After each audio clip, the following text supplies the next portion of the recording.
Este es nuestro planeta. La capa que lo rodea es la atmósfera. Su función es atrapar algunos de los rayos del Sol y mantenerlos dentro del planeta para conservar una temperatura de 15 grados centígrados. De lo contrario, los rayos del Sol se escaparían y nuestro planeta bajaría a una temperatura de menos 18 grados centígrados. Esto se conoce como efecto invernadero y es producido por gases como el vapor de agua, el dióxido de carbono, el metano, óxidos de nitrógeno, el ozono, clorofluorocarburos artificiales, entre otros. En una proporción adecuada, los gases efecto invernadero cumplen su cometido, pero si aumentan su concentración, los rayos del Sol no pueden escapar y la temperatura del planeta se eleva con repercusiones desastrosas. Esta es la concentración de dióxido de carbono y temperatura promedio global de los últimos 30 años. Y este es el nivel de dióxido de carbono en la atmósfera actualmente. ¿Notas alguna relación?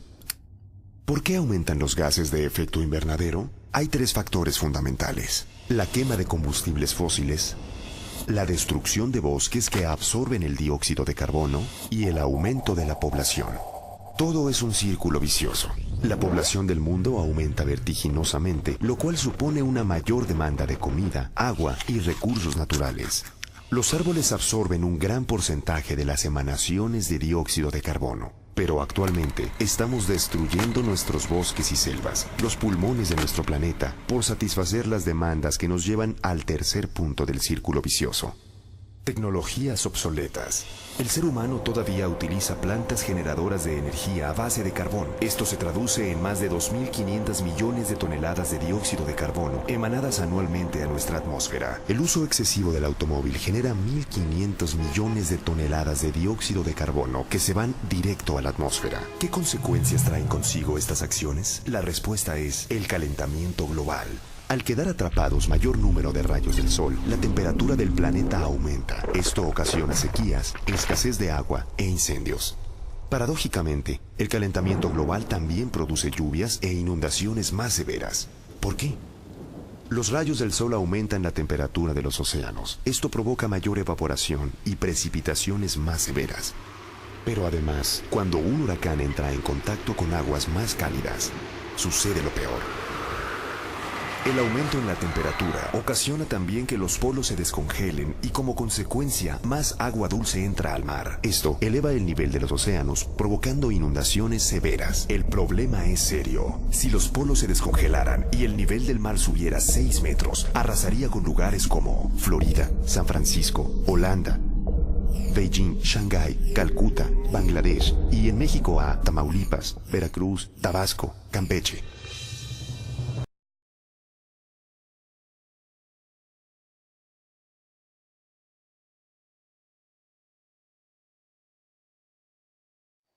En Colombia, los sectores que históricamente aportan la mayor cantidad de gases de efecto invernadero son la energía por el sector de transporte terrestre, fluvial y aéreo para viajes nacionales, y la agricultura, forestación y otros usos del suelo, principalmente al uso de tierras forestales convertidas a pastizales.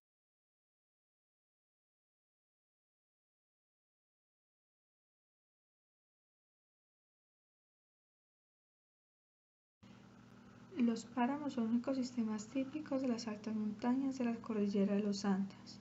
Este tipo de ecosistemas nace un gran número de quebradas y ríos, poseen temperaturas muy bajas y son bastante húmedos debido a las frecuentes lluvias y a la presencia de neblina. Sus suelos son pantanosos, las plantas que viven allí tienen hojas aterciopeladas para protegerse del frío y retener la humedad de la neblina. Los páramos están presentes únicamente en Colombia, Ecuador, Venezuela y Costa Rica. Es en Colombia donde se encuentra su mayor extensión en el mundo. Abastecen de agua a la mayoría de los colombianos, sobre todo los que habitan en la zona de las cordilleras. Una de las funciones que cumplen los páramos es la de regular el ciclo del agua en la naturaleza. El suelo, como la vegetación, actúa como una esponja.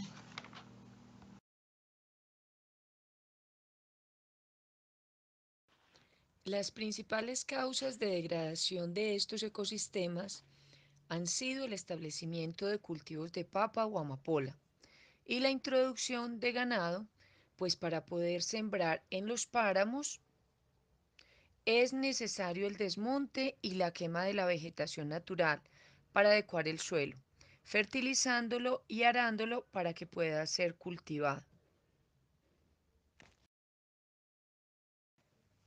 Con la ganadería se da un proceso muy similar, solo que en lugar de sembrar cultivos, se siembran pastos para que las vacas puedan alimentarse.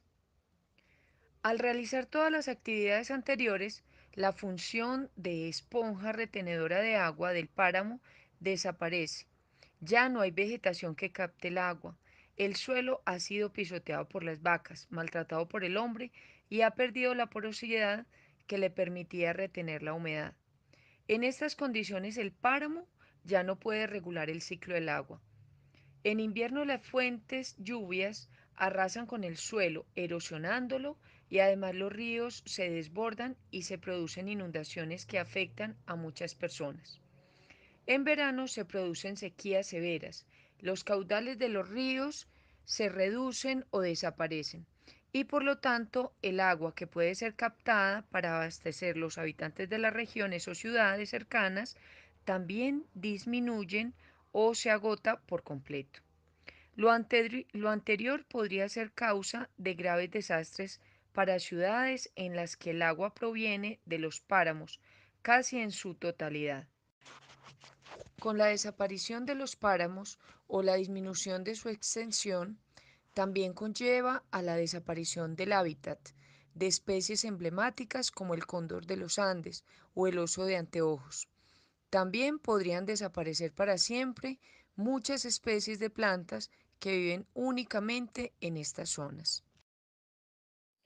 Es por estas razones que los páramos han sido considerados como un ecosistema muy valioso y frágil.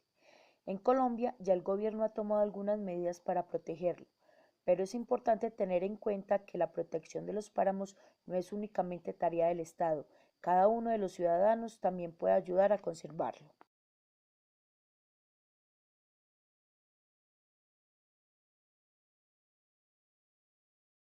En resumen, el efecto invernadero es un fenómeno natural que calienta el planeta y hace posible la vida. El cambio climático es la alteración de los ciclos naturales por causas humanas que afecta al clima.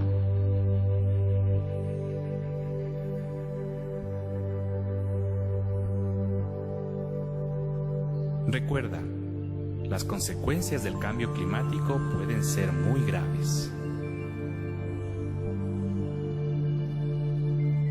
Aumento de las enfermedades, Las lluvias y sequías extremas, pérdida de la biodiversidad, y el derretimiento de glaciares.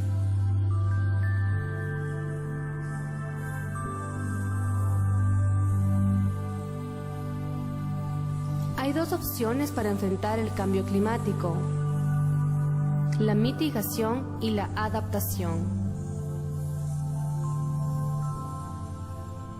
La mitigación es reducir las emisiones de gases de efecto invernadero a la atmósfera. La adaptación es estar preparado para enfrentar los efectos y daños del cambio climático.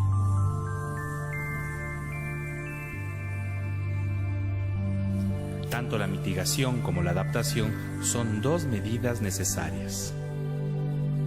La mitigación para evitar que aumenten los cambios extremos en el clima y la adaptación porque es necesario y urgente acomodarse a esta nueva realidad.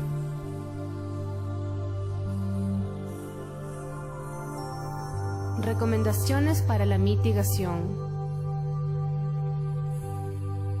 cuidar y mantener los bosques, disminuir el uso de combustibles fósiles como el petróleo, el gas y el carbón, Mejorar las prácticas agrícolas y ganaderas y usar fuentes de energía limpia como el sol, viento y agua.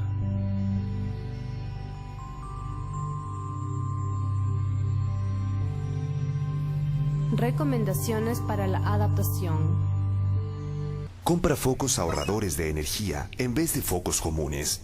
A la larga, cuestan mucho menos. Desconecta los aparatos eléctricos que no estés usando y los cargadores de celulares. Aunque estén apagados, siguen consumiendo energía. Disminuye el uso de aires acondicionados y calefactores, inclusive en el automóvil. Si vas a comprar un automóvil, elige uno con bajo consumo de combustible y menos emisiones de dióxido de carbono por kilómetro y por año. Mantén las llantas de tu automóvil bien infladas. Así, el motor hará menos esfuerzo y ahorrará gasolina. Usa más el transporte público o comparte el automóvil. Camina o usa bicicleta. Usa menos agua caliente para bañarte y cierra la regadera mientras te enjabonas. Lava la ropa con agua fría o tibia. Recicla, separa la basura, compra productos reciclados y reciclables y dale más de 2 usos al papel, al vidrio y al aluminio. Cuida los bosques, los árboles y la naturaleza y participa en los programas de reforestación de tu comunidad.